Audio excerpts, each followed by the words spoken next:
और ये क्या है बच्चों? ये है आउल। इसको हिंदी में हम उल्लू बोलते हैं। आउल मीन्स उल्लू। और ये क्या है बच्चों? ये है बैट। इसको हिंदी में हम चमगादड़ बोलते हैं। चमगादड़ मीन्स बैट। और ये क्या है बच्चों? ये है स्वान। इसको हिंदी में हम हंस बोलते हैं। स्वान मीन्स हंस।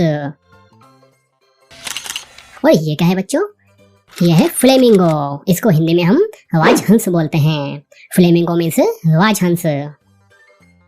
और ये क्या है? ये है नाइटिंगेल। इसको हिंदी में हम बुलबुल बोलते हैं। नाइटिंगेल मीन्स बुलबुल। और ये क्या है बच्चों? ये है हॉक और फाल्कन। हॉक या फिर फाल्कन, आप इन दोनों में से कोई भी एक बोल सकते हो। और इसको हम हिंदी में बाज बोलते हैं।